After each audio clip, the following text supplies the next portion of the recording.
Good morning and welcome aboard to AM News. My name is Denise Apomaye. In our very first story, the investigative committee that looked into the August 6, 2025 military helicopter crash says the tragedy was caused by a sudden loss of altitude and lift after strong downward air current known as downdrafts pushed the aircraft down. Now, speaking at a public briefing on the crash, which claimed 8 lives, including Defense Minister Dr. Mane Boama and Environment Minister Dr. Murtala Mohammed, committee member and retired pilot Captain Paul Fojo said other contributing factors included bad weather, poor visibility, rising terrain, and also the lack of ground-based navigational aids. 8 lives were lost, including 2 government ministers, when a military helicopter went down on August 6. An investigation now reveals the deadly combination of factors that caused the crash.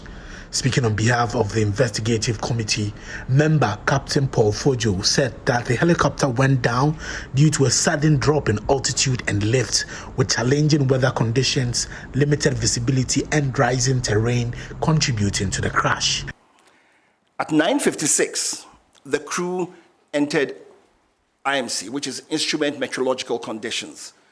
To the layman, it is they flew into clouds because they no longer could stay away from the clouds. So they flew into clouds and transitioned to IFR. Now, IFR is Instrument Flight Rules. So what it means is they now transitioned from navigating using visual cues to now navigation solely on the aircraft's instruments. The crew then initiated a climb to cross terrain that they were aware of. They initiated the climb to cross the terrain. Seconds before impact, the crew stated that they could see the high ground below, so they had gone over it. Suddenly thereafter, the helicopter that was flying up without any change in its power or in the pitch, which we use to go up and down, suddenly lost height and impacted a ridgeline at about 1,370 feet above sea level. And this was about 6.5 miles from the destination, and this happened at 9:58. According to him, despite being airworthy, the aircraft was missing several advanced safety features that could have helped the pilots better navigate the environment. The helicopter was airworthy, but it lacked additional safety enhancements. For instance, the terrain awareness warning system. Now, you know, the terrain awareness warning system, for instance, is predictive. So what it does is it tells you, warns you, it gives you a better picture of the situation and puts the pilots in a better, it gives them, puts them in a position to make better judgments, to be able to see everything and be able to foretell if there are any things that could possibly create a problem. But they lack the additional safety enhancements required for the weather phenomenon over that terrain. The committee is recommending a modernization of the Ghana Air Force fleet, urging the acquisition of aircraft equipped with advanced navigation and safety systems. The investigation determined that the accident was caused by the sudden loss of altitude and lift due to downdraft. This loss of altitude without change in power or pitch altitude is consistent with downdraft associated with changing environmental conditions over high terrain. Our safety recommendations. There is a definite need to modernize the fleet of the Ghana Air Force.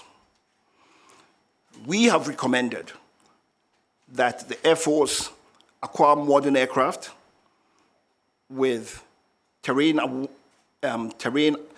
avoidance warning systems and modern navigation systems. That the aircraft should have cockpit voice recorders and flight data recorders, which are the audiovisual capable types.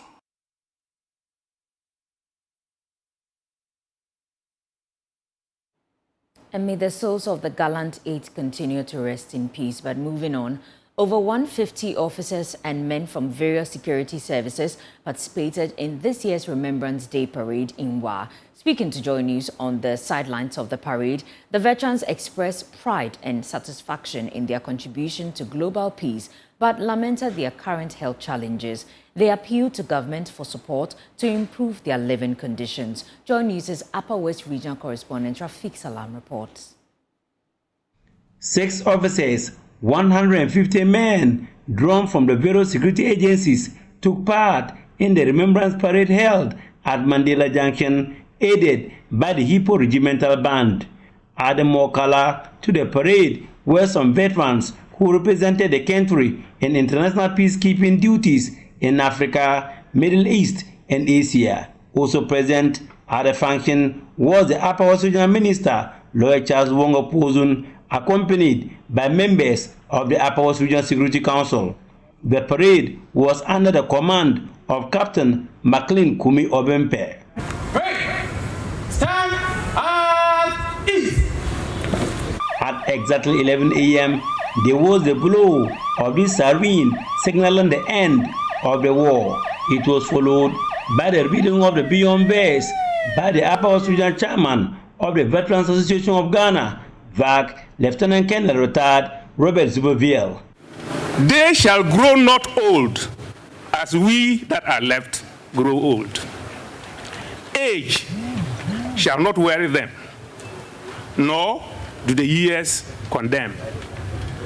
At the going down of the sun, and in the morning, we shall remember them. There was sound of the last post, followed by 2 minutes silence to remember the fallen and accompanied by the reveille.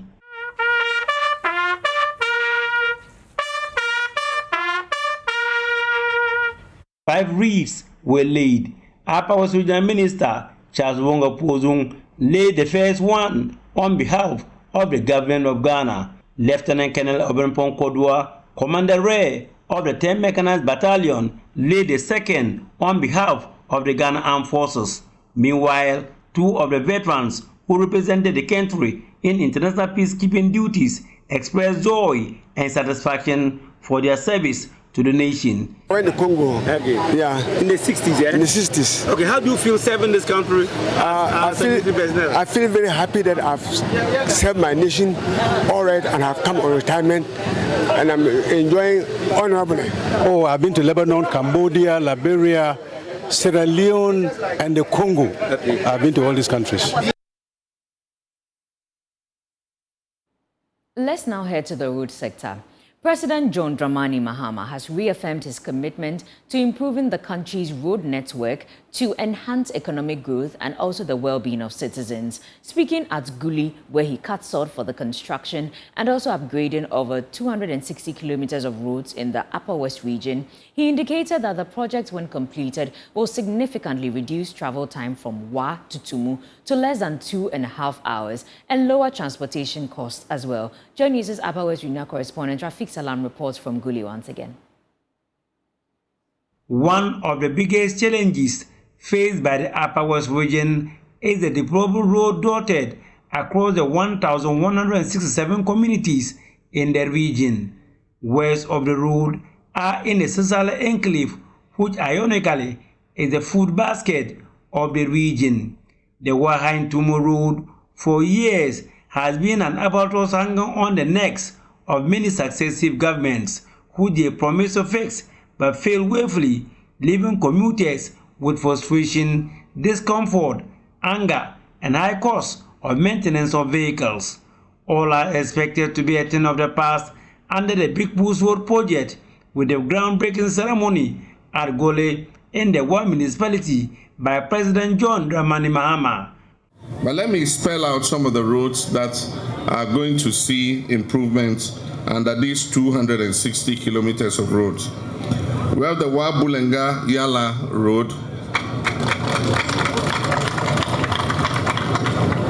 the Wa Hang Road, the Tumu Hang Laura Road, the Tumu Hamile Road, the Tumu Sicily Navrongo Road, the Tumu-Chuchuluga-Navrongo Road, and the Navrongo-Tumu-Sandema Road. All these roads are going to see a major upgrade. Together, these roads are going to establish the first continuous asphalted corridor linking these areas in Upper West and connecting Ghana's northwest to Burkina Faso and the broader Sahel region. This will make northern Ghana a strategic hub under the African Continental Free Trade Area. President John Dramani Mahama asserted that the Big Push road project for the Upper West and East regions will transform the entire northern transport corridor, where 260 kilometers of roads will be constructed and upgraded in the Upper West region alone. And so under this phase, we shall undertake the upgrading and rehabilitation of more than 260 kilometers of roads in the Upper West region. This will include dualization of the WA-UDS City Center Road to decongest and beautify the regional capital. So from the roundabouts where the fire service is, we're going to dualize that road all the way to the UDS campus. We'll carry out bridge works over the Kanyigbe and Bechiluhu rivers for year-round access. Modern drainage and culvert systems will be put in place to mitigate flooding. Safety features, including crossings, will be constructed. Away from the rural sector, in our climate focus series today, the ancestors of Yuogu, a small community in the northern region 3 decades ago, forbid anyone from cutting down trees. But guess what? This is not to punish community members, but a move to conserve nature and an attempt to fight climate change. James Aveji tells the story of how this custom of the ancestors does not inflict pain, but brings relief to its people in today's Climate Focus series. Here in Yuogu, these drum beats are not just arts. They are performances that carry the soul of a community that is united in belief, spirituality, and shared values. A community that is resolved to fight one common enemy, drought and climate change, through the birth of a decree that forbids anyone from cutting down a tree.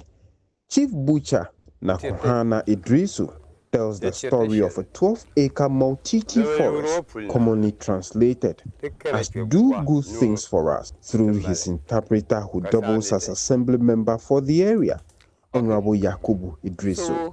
Deforestation has been catching in up to the level that for 37 years back, they decided that now that the deforestation is catching in to this our area, we have to protect the remaining forests. We have to reserve it for some purposes. Then, for 37 years back, we began to protect these forests.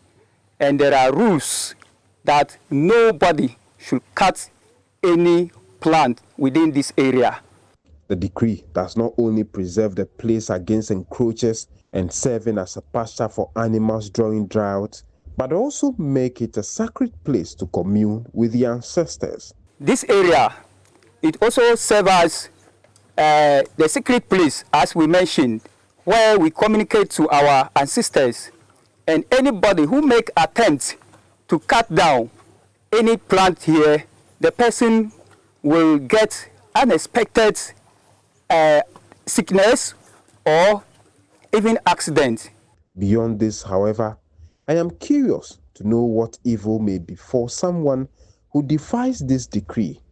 The Amagajia of the area and herbalist, Adisa Al-Hassan, has an answer. If you are recalcitrantly come here to cut down the tree just to see for yourself what they said that they don't cut down trees here, then it may happen that you had a snake bite.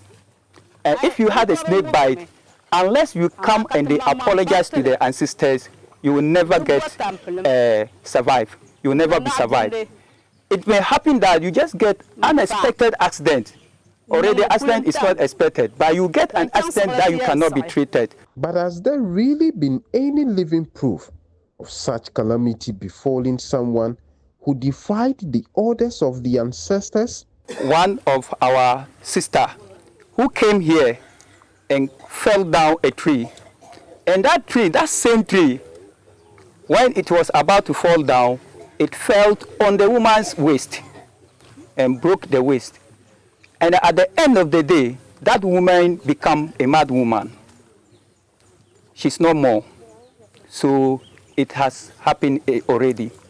In an attempt to augment the efforts of the Yuargu community, the Global Landscape Forum stepped in to plant an acre of teak trees through the Regional Advisory Information Network Systems RAINS initiative. Member of the GLFX Tamale team, Kamal Mohammed, said they are exploring how to expand this project by planting more economic viable trees into forests. Going into the future, we have come across different tree species that we can promote. For example, I was discussing with the team from GLF that it's important for us to try to see how we can promote the share tree.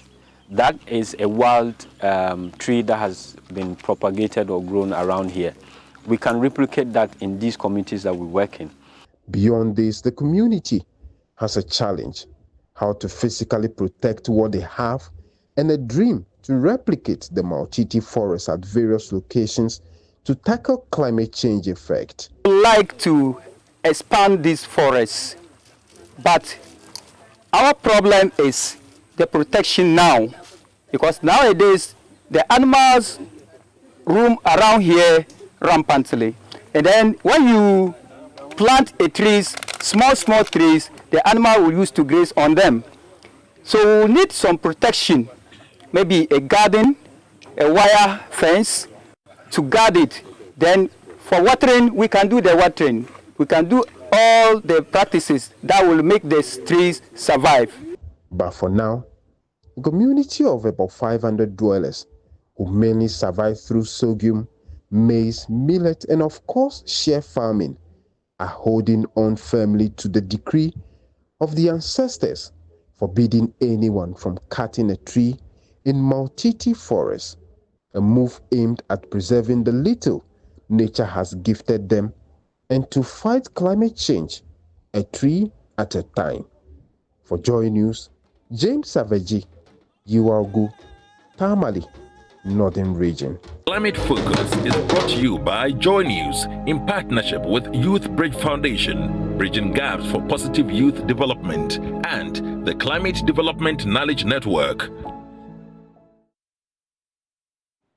And to some other stories, Ghana's annual STEM Festival is back this time with a renewed focus on innovation, artificial intelligence, and renewable energy. The festival aims to inspire young people to use science and technology to solve real-world problems. Michael Painsel reports. STEM Festival is set to be bigger and more interactive this November, with mentorship sessions and a school roadshow in Accra and Tema, reaching students both online and in person. Themed Today's World and AI, learning to navigate the new landscape, the festival aims to help students understand how AI is shaping everyday life and the future of work. Lead consultant of Sci-Tech Challenge, Dr. Lucia Ejapon, said this year's focus on renewable energy will challenge students to think creatively about how technology can provide sustainable solutions for Ghana's energy needs. So this year, what we, the consultants, are looking for, we're looking for real innovation, real creativity. What can we do? Our dependence on fossil fuel. Mental Conservation Managing Director of Primetime Limited, Nana Ekuya Mensah Bonsu, said the challenge seeks to build a new generation of thinkers who can use science to transform other things that nobody has ever thought of. So for this challenge, we're looking to see what the students can do, what they can create, what solutions can they actually come up with that actually solves a societal challenge. The Sci-Tech Innovation Challenge remains a major highlight, encouraging students to turn classroom knowledge into interventions that tackle local issues from renewable energy to environmental conservation. Managing Director of Primetime Limited, Nana Ekuya Mensah Bonsu, said the challenge seeks to build a new generation of thinkers who can use science to transform society. STEM Festival has programs which are a complement to the National Science and Maths Quiz, which is a competition really The students build their projects from scratch in front of the cameras.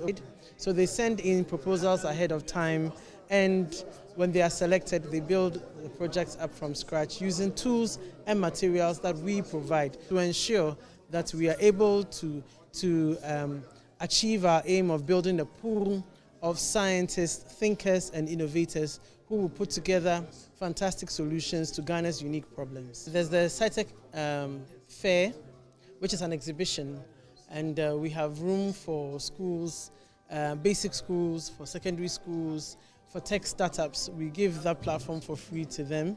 And so the exhibition will be at the University of Ghana, Legon Stadium at the East Car Park on the 5th and the 6th of December, without their teachers. From robotics and AI to clean energy and breakthroughs, the STEM Festival continues to inspire Ghana's youth to dream, create and innovate. For many, it's more than a competition. It's the start of a journey toward building Ghana's next generation of problem solvers. For JoyNews, Michael Pensil's report, read to you. It's time for some business news, and of course, Ahanta Feli Samuel Kujibri will bring us that.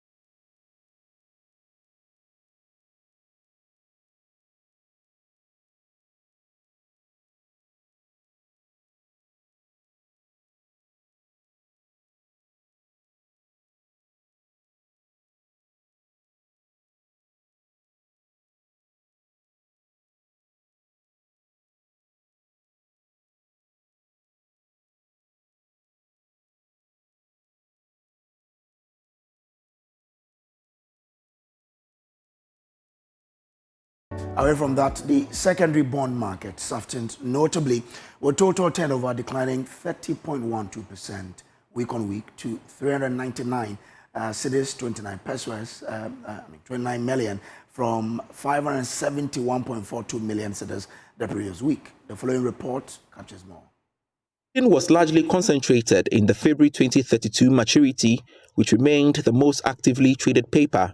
This accounted for 145.04 million cedis of flows. The 2031 to 2034 bonds emerged as the market's anchor, capturing 56% of total turnover at a weighted average yield of 15.74%. The 2027 to 2030 maturities also drew notable interest, accounting for 35% of traded volumes at a weighted average yield of 15.92%. Data Bank Research said it expects market activity to remain subdued in the near term. However, the S&P upgrade of Ghana's credit rating to B from CCC Plus signals improving macro and fiscal conditions and could gradually support sentiment and investor re-engagement.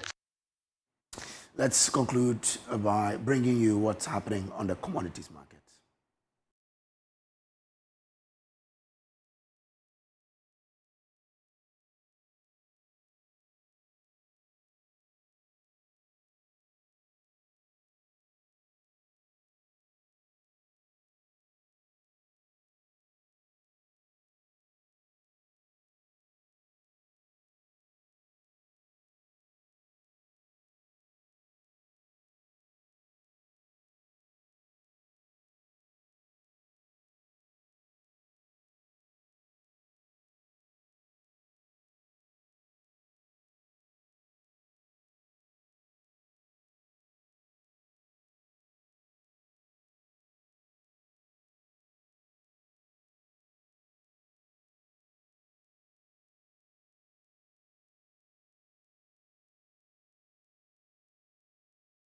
That's all we have in Business Update for you today.